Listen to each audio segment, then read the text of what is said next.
Hello, everybody, and welcome back to All Things Football. There's been a shortage of Premier League fixtures this weekend with the FA Cup semi-finals taking place.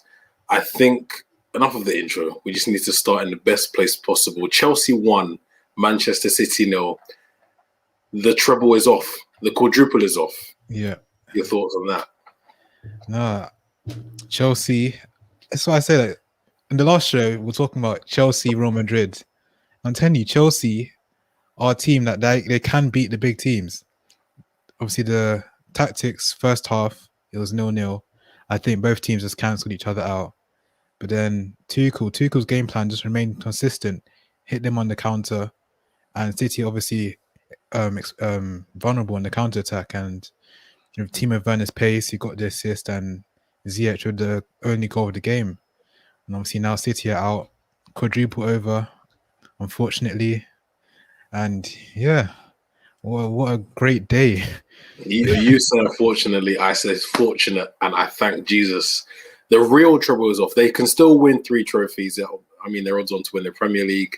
They're, I think, one of the favourites for the Champions League. And given Mourinho's form recently, I don't know if they're going to stand much of a chance against Manchester City or the Tottenham side. So they still can win 3 trophies, but it's not the treble that Manchester United won and the traditional treble that, would put them alongside us up there.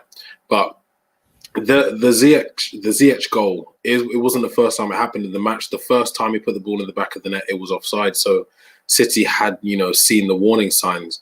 But I just want to say, if Ederson was playing, I don't think Chelsea would have won because it was kind of a hesitant mistake from Stefan in goal, the American keeper.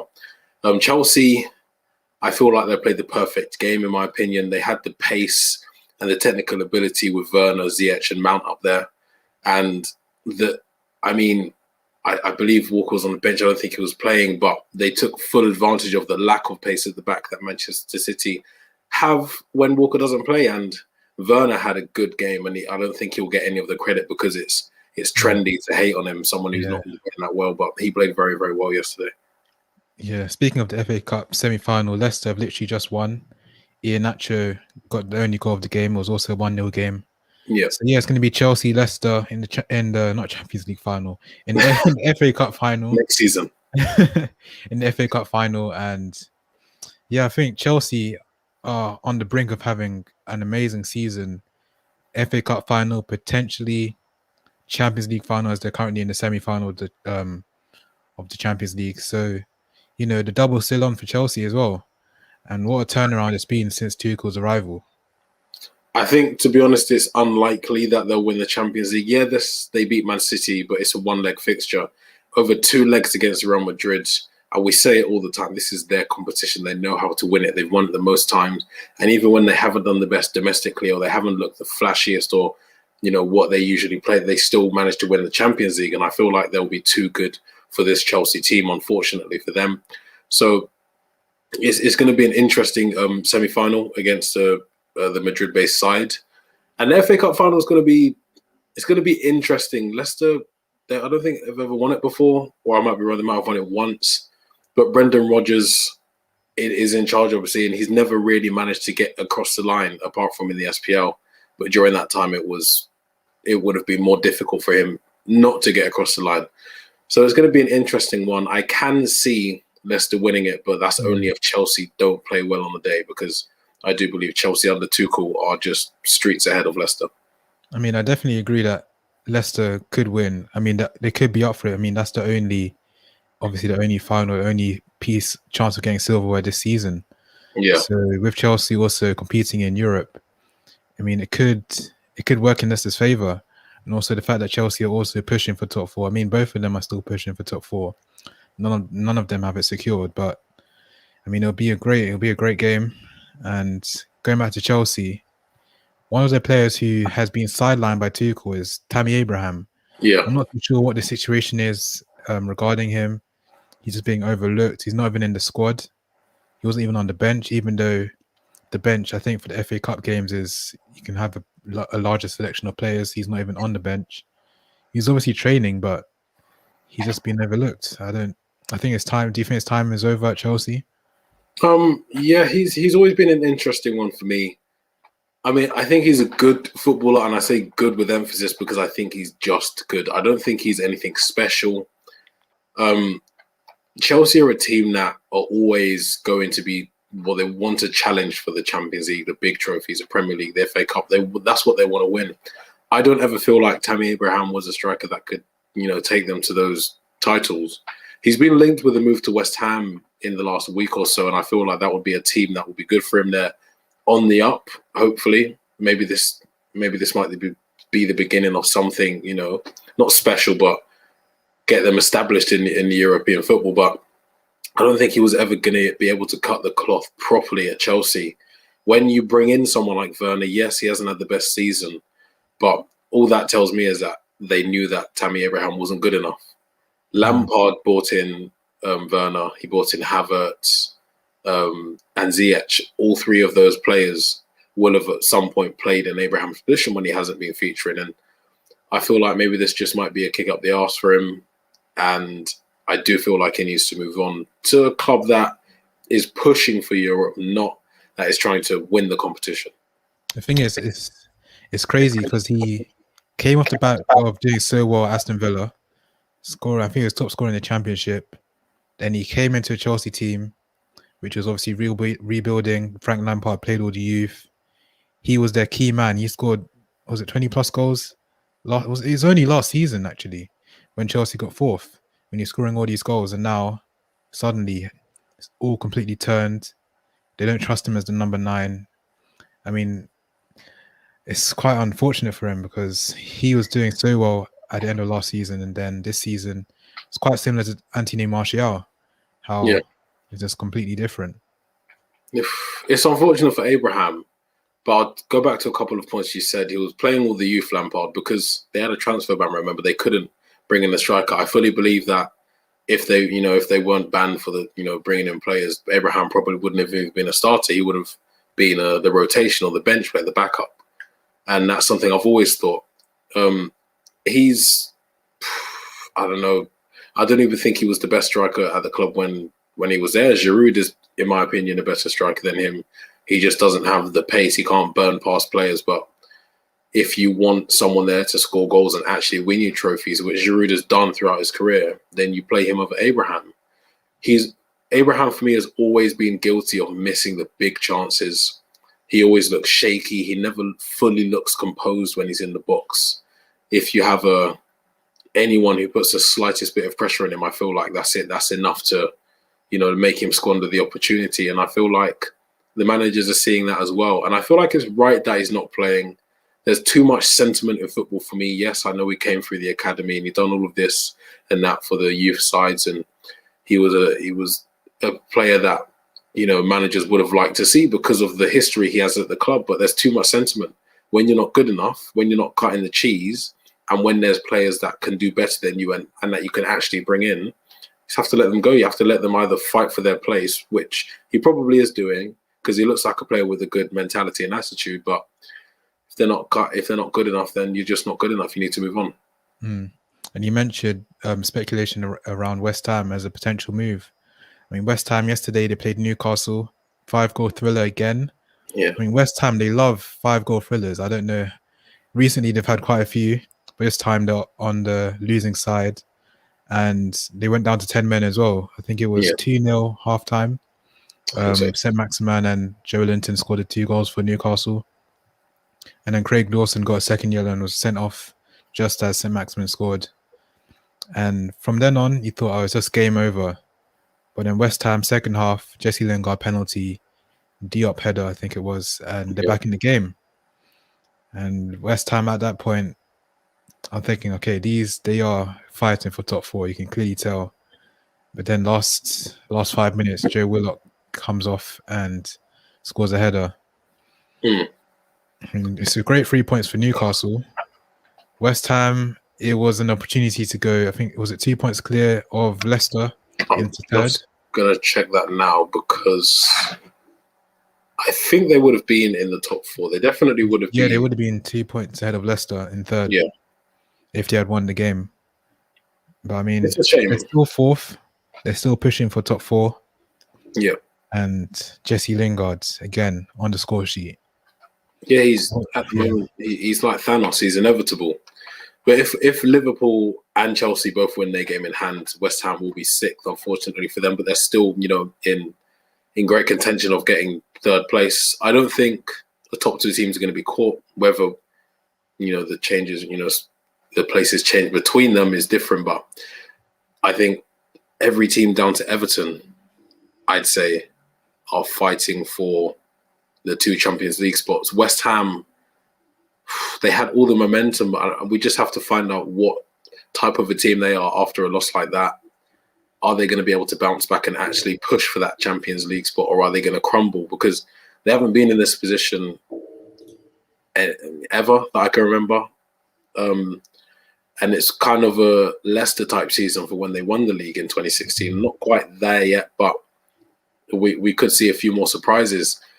It was an unfortunate red card for Craig Dawson in the sense that it was a needless challenge. I think he'd already been booked, so that was his second yellow. So he kind of really put his team under the cosh it was there. a poor touch. He took his first touch. I mean, I was getting flashbacks to Fred, but it was Craig Dawson, and I was so yeah. It's tricky if Chelsea's Chelsea, United, Liverpool, and Arsenal, City as well, I believe, are the 5 Premier League teams who are in favour of this. But we'll be able to talk more about the potential Super League later at the end of the show, because it is a hot topic at the moment. But yeah, as I was saying about Craig Dawson, it was a poor touch, and then he went flying in to try to get the ball, and that was a second yellow card, and he got sent off. But the thing is, I have to say the referee in that game was great. He allowed play to go on. What's his name? St. Maximin went on to score. Then he went back to the foul, gave Craig Dawson the second yellow, and he was sent off. Yeah, he knew instantly he was going. It was just then a matter of making sure that Mr. Maximin didn't find the back of the net, which unfortunately did. I believe it came off. It was an own goal because it got blocked on the line, and then with the same player's other foot deflected back in the net. So Alistair Maximin, I don't think was credited with the goal. Unfortunate for him because he's a great player for Newcastle. Unfortunately, a bit inconsistent, but he managed to help Newcastle get the win. I don't feel like they're gonna get relegated. I feel like they're just drifting away from the bottom 3. And one team that I don't think can catch them anymore is Fulham. Yeah, last minute equaliser they conceded against Arsenal. I saw it coming. I just tuned in for the last 5 minutes of the game. I saw it was 90 plus 7 minutes added on. Yeah. And the way Fulham were just giving away corners, giving away almost everything. And then last corner of the game, goalkeeper was up for Arsenal, got the flick on, and then went back post. It was put back into the box, and obviously Nketiah back post taps it in. Yeah. And it was just so unfortunate. I could just see Scott Parker's face. He was frustrated, and there's nothing you can do. Yeah. There's literally nothing. And now Fulham are literally, they could have been 3 points from safety, and now 5. It just looks like they're relegated. Because now even they've got a game extra than Burnley, and Burnley are 6 points ahead of them. So it looks like they're going to go down. And a team that's already gone down, confirmed yesterday, Sheffield United, they lost 1-0 to Wolves. And it just sums up their season. They were so good last season, and the way they've dropped off it just shows how ruthless the Premier League is. I think Manchester United could take full credit for that. Dean Henderson was obviously the only reason why Sheffield United performed so well last season. I do kind of feel bad for them because, when they came up, I think I said in the last episode, I like to see the, I guess, traditional Premier League sides, the OGs playing in the league. So when Sheffield United were performing at such a high level last season, probably overperforming given what's happened this campaign, it was nice to see. And then they just didn't strengthen. It's always said in football, the best time to strengthen is when you're doing well. When you bring in someone, and only someone like Rhian Brewster, no offense to him, it doesn't show any intent. It just shows that you've done well. You're kind of going to take a few liberties because he's not a Premier League proven striker. He's not going to get you the goals. And at the He end of hasn't the day, scored yet. what's happened this season is he hasn't done anything. The rest of their players haven't performed. Yes, they have had, a few key injuries, especially in defence, but that doesn't help explain the complete and utter drop-off they've, experienced this season. And I'm sure they'll be straight back up because they do have a good team. But it's, I'd say, factually not, but one of the worst Premier League seasons I've ever seen. I think Derby being the only one that's worse. I mean, no offense to Sheffield, but I can't name 11 of their players. Yeah, it's usually you can name almost a full team, but they've been in the Premier League more than a season, and I still can't name 11 players. I reckon I could, but that's because I would say because of last season. I do want to say one thing in the most respectful way possible. Aaron Ramsdale is not a Premier League keeper. He's been shocking this season.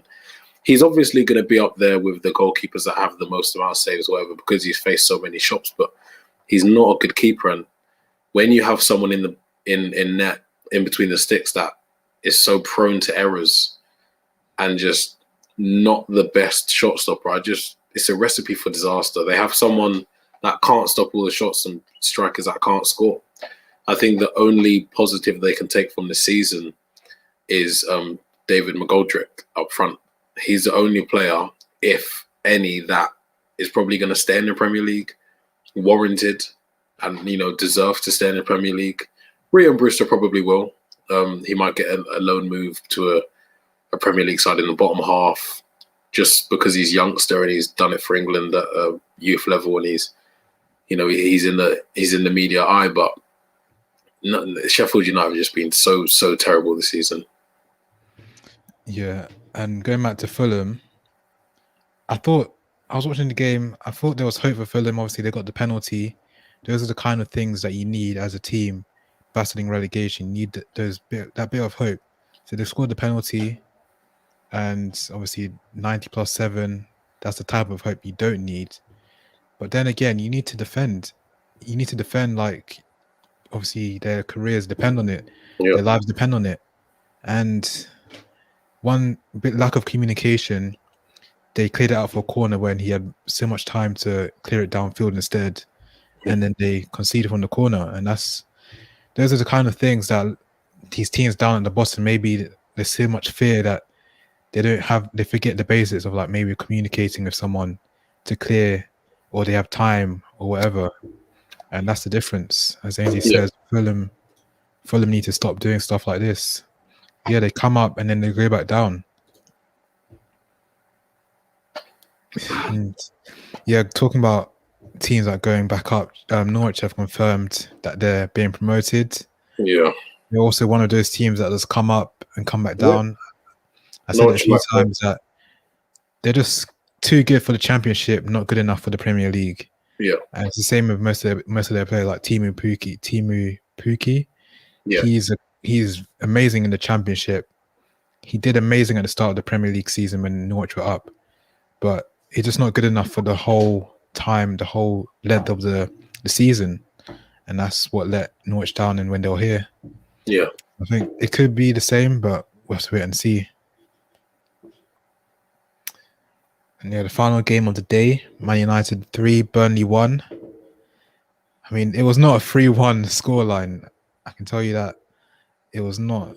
It was. I don't know. It was not a 3-1 game. You can't say that we deserved to win.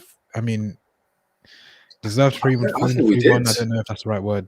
I don't know if you're talking about the way Burnley defended, because they've always been an irritating team to play against, especially for the bigger sides in the league. But at no point was I ever thinking this is going to be a 1-0 or this is just going to be a 1 goal in it. I didn't think it was going to be like that. We dominated the ball effectively because of the team we're playing against, and we created the chances. It was just a matter of getting someone on the end of them. We had patterns of play, very specific patterns of play, which for me were easily recognizable. Getting it down the wing, it was predominantly on the left-hand side, which we were creating from.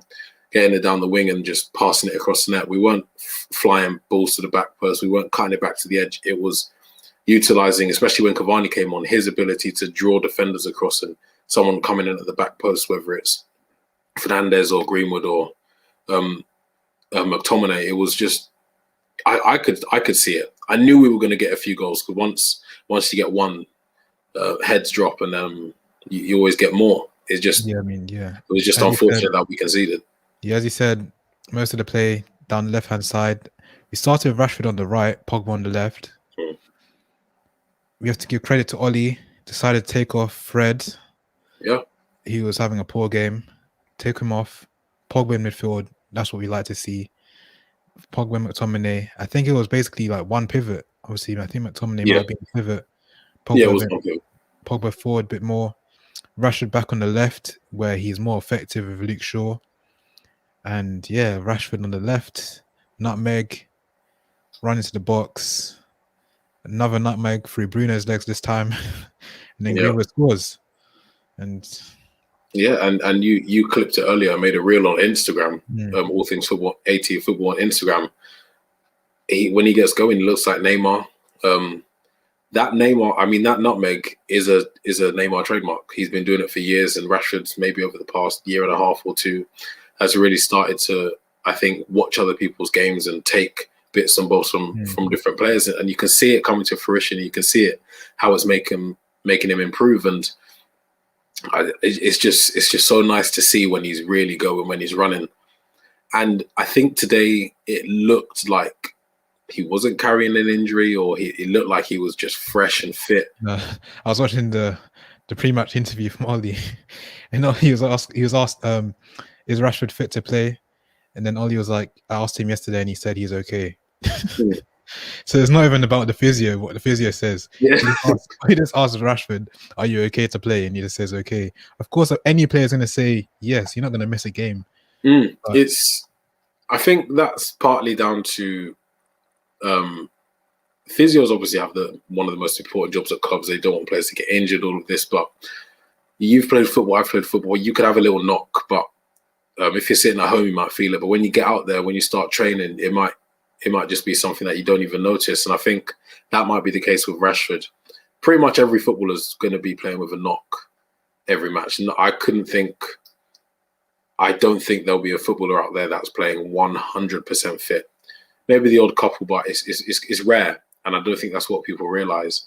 But Rashford looked fresh and he looked good.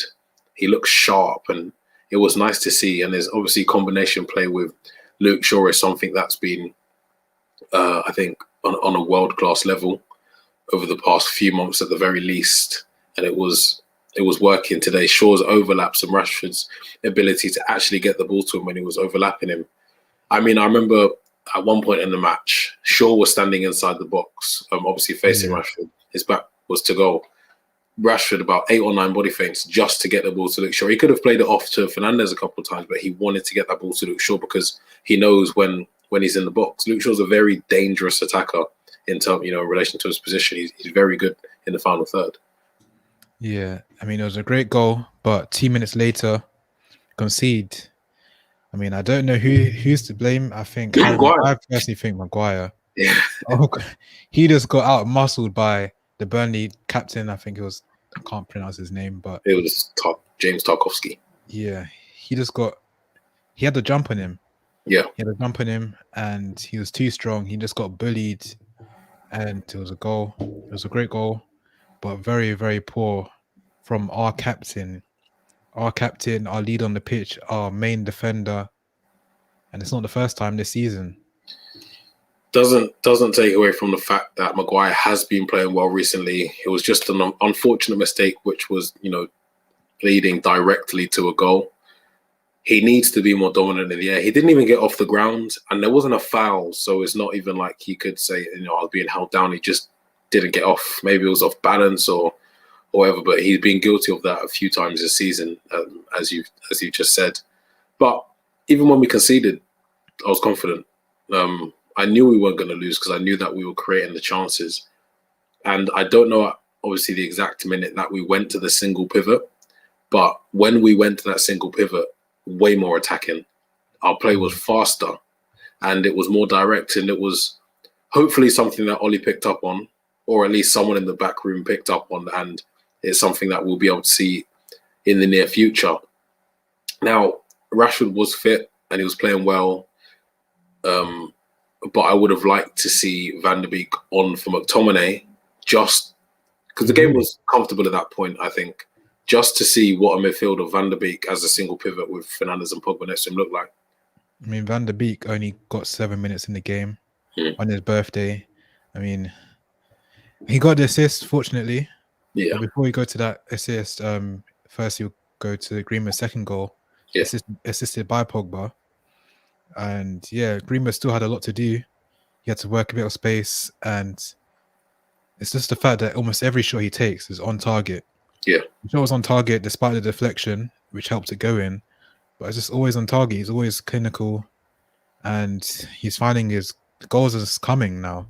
Yeah. Going back just like last season when he kept scoring goals, and now this season, in his few games, he's just been scoring goals, getting in positions, and I feel like he started the game in the central role, and I don't think it suits him just at the moment because we look to get balls into the box, but he hasn't mastered that aerial game, that aerial ability yet. So having a Cavani, he did come on in the second half in that central role, and then having Greenwood on the right, I think operating from the right-hand side is better for him because he can still get a ball. He can deliver the ball into Cavani. He can cut in or go either side and shoot. And at the moment, I think that's the best way to use Greenwood. I agree with what you're saying, but remember, it's Burnley. You've got two centre-backs who are, I'd say, the more traditional big bully boy centre-backs in Ben Mee and James Tarkowski. I would much rather have played Cavani from the beginning against those two centre-backs, but Greenwood is just not physically there just yet. If you're playing against a team like Fulham or a team that doesn't have 6'4" centre-backs who are going to dominate anybody in the air, I think that's when you play Greenwood up front because he has the ability to operate as a striker. He's able to spin players, and his obviously control of the ball is amazing. He can hold it up and bring other players into the game, but today might have been just a wrong game to start him centrally. Yeah, I think that's a fair analysis. Obviously, their defenders are they're stronger than Maguires, we clearly saw. Yeah. But obviously the third goal came when Burnley were trying to press to get an equaliser, of course. Then we went and counter-attacked, and yeah, it was a great play. Bruno waited for the right pass, played it into Van der Beek, who could have gone alone, but he knew to square the ball, and it was easy tapping for Cavani. Yeah, that started the game 3-1, 3 points. We're now 8 points away from City, 6 games left. Yep. You heard it here first. Man United are going to. I'll end it there. I'll end it there. You fill in the blanks. Gonna win the league. But yeah, I think that sums up the Premier League action this weekend and the FA Cup action. But before we go, European Super League. Anton, for those who don't know what the European Super League is, can you tell us? So what I'm going to do first, a Wikipedia entry, just so I can be as accurate as possible. So the 2020 proposed European Super League. Sky Sports claimed that FIFA was proposing a replacement for the UEFA Champions League. Keyword replacement. This won't be alongside the Champions League. It will replace it. It'll be called the European Super League, involving up to 18 teams in a round-robin system and post-league playoff-style knockout tournament with no relegation, similar to the MLS, which is the American Premier League or United States Premier League, whatever you want to call it. It will be including teams from the Premier League, Spain, Italy, France, Germany. Barcelona have accepted the proposal to join the Super League, but this was when their former president, Bartomeu, was in charge, but he's not there anymore, so things might be different on their half. In January this year, FIFA and 6 of football's continental confederations issued a statement rejecting the formation of any breakaway European Super League. So what is if Manchester United, for example, when Tottenham were to accept that they wanted to be in the Super League and it actually happened, it came to fruition, we would leave the Premier League and play in a separate league. That's what a breakaway would mean. I think that would have put it as simply as possible. Personally, I don't agree with it because I think it's all about money. I don't want to see any team leave the Premier League or leave La Liga. Imagine La Liga without Barcelona, Real Madrid. Imagine the Premier League without United, Arsenal, Liverpool, and Chelsea. Serie A without Juventus. Bundesliga without Bayern Munich. It's, I guess, on paper, if you saw a league table and saw every big team. Yeah, as a fan, I mean, not as a fan, but as a football neutral, you'd be like, oh yeah, this is amazing. I'm paying my money for this. Yeah. And that's where the business element comes into it. It's Big all about the money. week. However, as a fan of a football club, you're completely against this because this isn't what football's about. Football's about getting to the position, getting to the heights of the Premier League based on ability, based on working for it. But now just having a separate league just for the best only, it just takes away the element of competition. It takes away the element of just starting from ground up. Someone already commented earlier, if Chelsea support this disgraceful proposition, I'm done with the football club. And yeah, I'm sure many fans are feeling like this, Tottenham as well. And yeah, what do you say about this? I have a few points on this. I don't know. This probably wasn't from anywhere, a source that was legitimate, but I saw a few months ago that if, say, for example, the Premier League allowed us to join the Super League, we'd still be able to play in the Premier League because the way the Super League might have worked, if I'm remembering correctly from somewhere on Twitter that I saw a few months ago, it would have been like midweek games. It wouldn't have actually impacted, the Premier League matches against Burnley or Aston Villa on the weekend. It would have been that sort of formation. And if it was like that, and we were still able to play in the Premier League, and we were still able to play in the League Cup and the FA Cup, I wouldn't be as against it as I am now, but I still would be against it. Because as I said before in the statement, it would replace the Champions League. So yeah, we have all the big teams from across Europe playing against each other week in, week out. But look at teams like Apoel Nicosia, a team like Rangers who just managed to get in the Champions League. That would all be gone. They wouldn't be able to play European football at the highest level. That's the only criticism I have of it. It's like a capitalism in football. The rich teams get richer, and the teams who aren't there just yet seem to just fall into nothing. And one of the main criticisms that I've been seeing a lot of pundits, a lot of people on Twitter talk about is the fact that, especially in England, during the pandemic, National League teams went bust. Teams weren't able to pay their players their wages. Teams within the Football League were going into administration. And Gary Neville said they're having Zoom calls in the background talking about forming this new Super League. Yeah. It's terrible. It's an American idea. It copies the American league style system with the playoffs and zero relegations. The Glazers, the FSG family, two other American owners within the Premier League. Those are the people that, along with Florentino Perez from Real Madrid, those are the people that originally thought of this idea. And I think it just goes to show that football is going further and further away from actual football and competition and emotion. Anything to benefit their pockets, they're going to agree to you. Whether it impacts the fans or whatever, they don't care. It's about what goes into their pockets, because to them, they're business, they're businessmen and women, and that's what all they care about. But they know nothing about football. Gary Neville, obviously, he was saying how the Glazers or whatever, they don't know anything about football. Yeah. They probably won't do an interview because they're just too scared to face anything. Yep. And probably from all this backlash already, even though it hasn't officially come out, but all this already, they're probably going to pretend that, oh, they never said anything and this is not going to happen or whatever. And I don't know. It just came out, I think at halftime during our game. And why would they get rid of the Champions League just for this? How would they want to watch that? I'd prefer the Champions League, where, as you said, a team like Rangers could be there.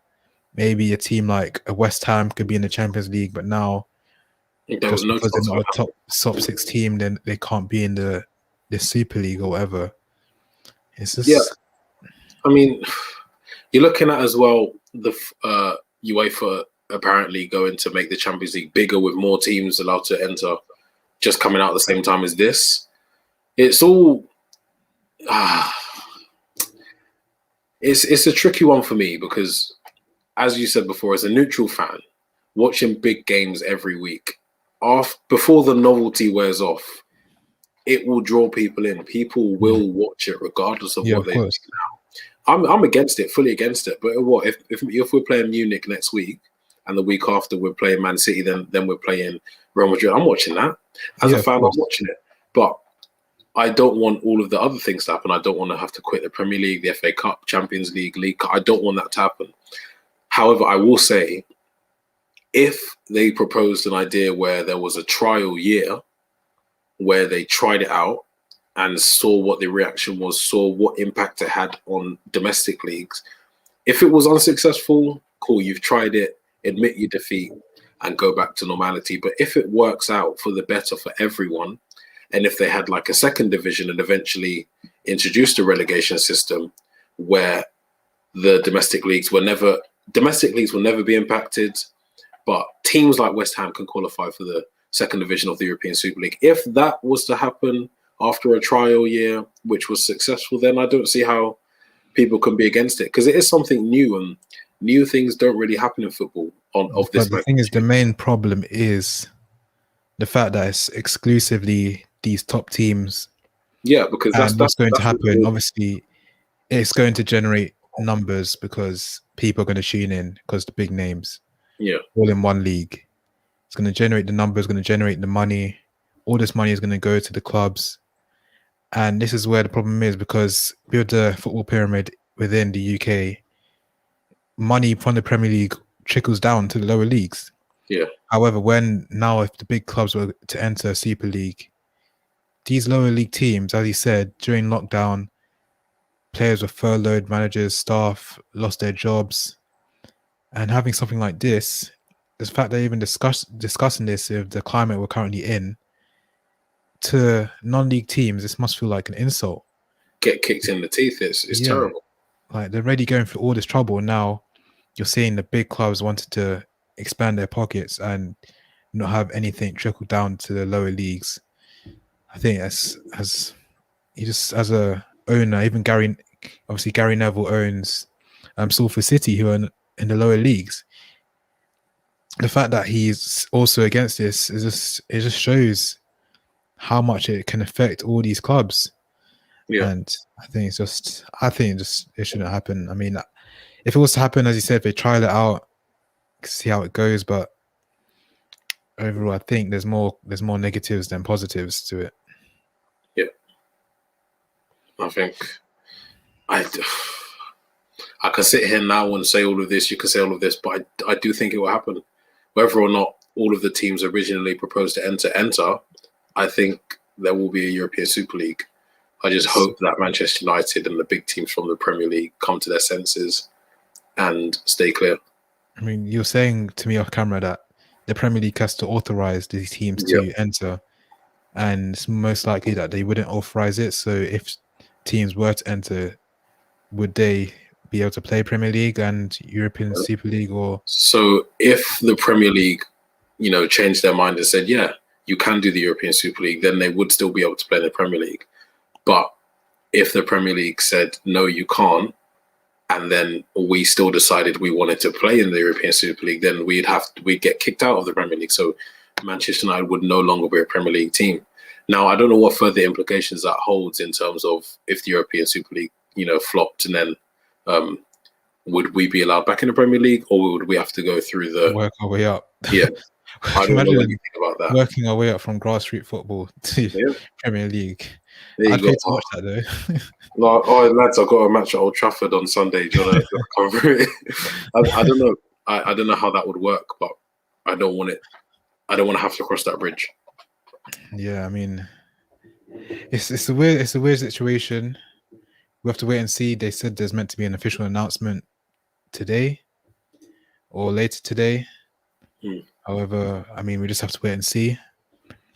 But obviously, next week we have a week off. We don't have any midweek games. I mean, there's Premier League midweek, but I mean, for Man United, there's no midweek games. Obviously, Europa League semi-finals the week after. Yeah. So I think next week, what are the fixtures next week?